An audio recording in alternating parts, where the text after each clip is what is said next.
Bonjour et bienvenue, voici notre tour d'horizon économique, géopolitique et boursier. Nous sommes le vendredi 5 août pour comprendre comment tourne la planète finance.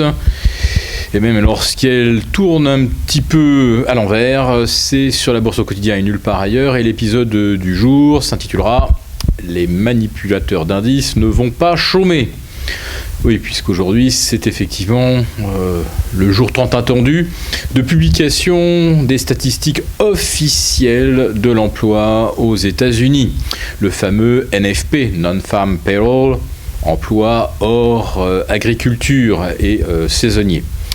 On s'attend à 190 à 200 000 créations d'emplois, après 286 000 au mois de juin, dont nous vous rappelons que nous ne savons absolument pas comment ces 286 000 emplois ont pu surgir après 11 000 au mois de mai, tout comme nous ne savons pas comment on est passé de 145 000 en avril à 11 000 au mois de mai. Bref, ces chiffres, c'est absolument n'importe quoi.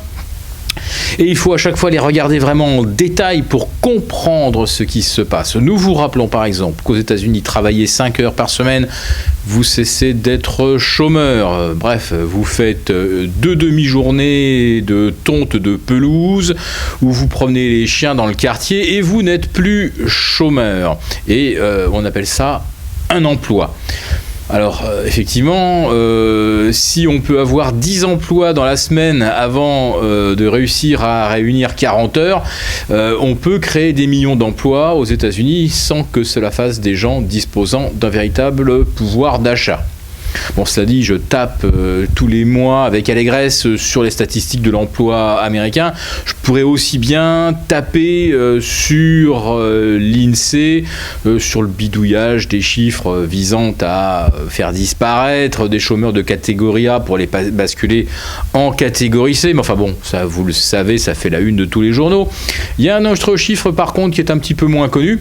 Ce sont les créations d'emplois en France.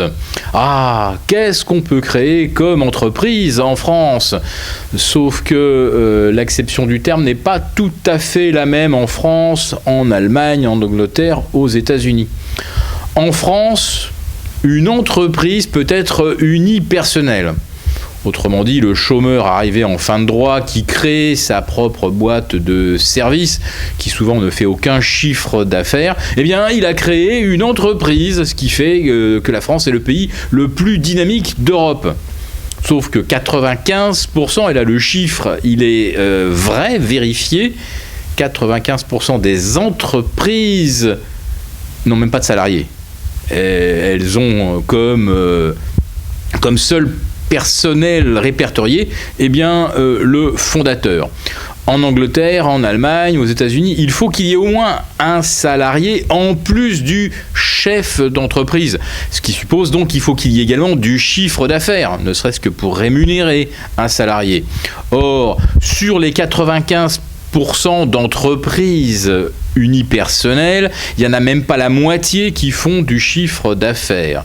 Donc une nouvelle fois, en France, eh bien, on s'est trouvé un cache-misère pour masquer le côté dramatique du chômage qui, nous vous le rappelons, en vérité, dans la vraie vie, en France, c'est autour de 19 à 20%. Donc on n'est pas très loin finalement de ce qu'on observe en Italie, où il y a une économie souterraine qui permet aux gens de survivre, ou en Espagne où les statistiques sont un peu plus honnêtes. Pour en revenir donc aux statistiques de l'emploi aux États-Unis, quelles vont être les conséquences d'un chiffre par exemple de 200 000 ? Eh bien ça peut être absolument tout ce que l'on peut imaginer. Soit on considère que 200 000, c'est un bon chiffre, car ça fait remonter la moyenne des 3 derniers mois. On était à 140 000, avec 200 000, on remonterait aux alentours de 150 160 000. La Fed pourrait alors, lors de prochaines déclarations de ses membres, dire « d'ici la fin de l'année, vous verrez, nous tiendrons parole, nous resserrerons les taux. » Alors bon, un tour de vis tous les 12 mois, ça ne fait pas véritablement une normalisation monétaire, mais enfin bon, il y aura peut-être moyen de faire croire que les taux pourraient remonter en décembre. Si au contraire les chiffres sont entre 150 et 160 000, eh bien on nous dira, décidément oui, il y a bien un ralentissement. Et dans ces conditions, on ne relèvera pas les taux. Wall Street n'attend que ça, évidemment, pour reprendre son ascension.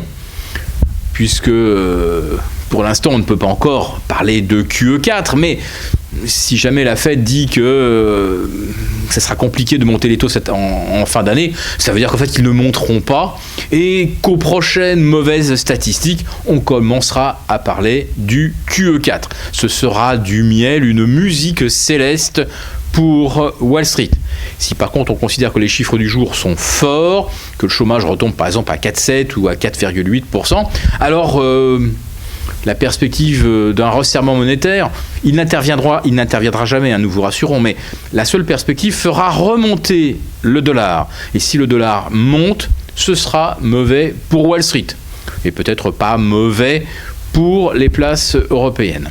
Mais si le dollar monte véritablement, ça aura des conséquences qui vont affecter, qui ne vont pas affecter que Wall Street. Un dollar fort, ça va créer de nouvelles difficultés pour les pays émergents, fortement endettés en dollars. La remontée du dollar fera rechuter le prix du baril de pétrole et les matières premières en général. Ça aura en plus de ça un effet de second tour déflationniste. Mais pour en revenir au pétrole et aux matières premières, si elles se remettent à baisser, ce sont les émergents qui ont un double problème d'endettement et bien sûr de chiffre d'affaires. Si les exportations, la valeur des exportations chute, ça créera à nouveau des tensions sur les émergents. Donc c'est vrai que la plus mauvaise hypothèse, c'est un bon chiffre de l'emploi aujourd'hui qui entraînerait des spéculations sur le resserrement monétaire en décembre. Si le chiffre est mauvais, eh bien comme d'habitude, on va revenir au fameux aphorisme ou au principe du bad news is good news and good news is just good news. On croira effectivement de la douce Huxley dans le meilleur des mondes. Mais nous sommes dans le meilleur des mondes, celui des banques centrales qui contrôlent, qui administrent les prix. Et nous ne voyons pas comment cet été les choses pourraient changer. Quelles sont les banques centrales qui administrent les prix ? Maintenant, bien sûr, la Banque centrale du Japon, premier intervenant et de très très loin sur le marché des ETF. La Chine, avec une banque centrale qui contrôle totalement maintenant l'évolution de Shanghai. Vous avez la Banque d'Angleterre qui vient de rajouter des liquidités, de redonner un coup de boost à la Bourse de Londres. Et vous avez la BCE qui, en permanence, ne cesse de dire que si on a des signaux de ralentissement, que ça vienne du Brexit ou que ça vienne de la conjoncture globale, eh bien la BCE fera quelque chose, rajoutera des liquidités, rebaissera les taux, etc., etc. Donc si vraiment les marchés doivent baisser cet été, ce sera probablement à cause d'un événement totalement inattendu, ce qu'on appelle effectivement un signe noir. Mais pour l'instant, on voit que tout est figé. On l'a vu d'ailleurs hier soir à Wall Street, où le S&P et le Dow Jones se sont donc mis à osciller pendant 6h30 au sein d'une fourchette de 0,25% d'amplitude. Vous imaginez 0,25% de volatilité. Donc c'est la camisole algorithmique serrée au maximum et on va essayer de tenir comme ça jusqu'à la rentrée.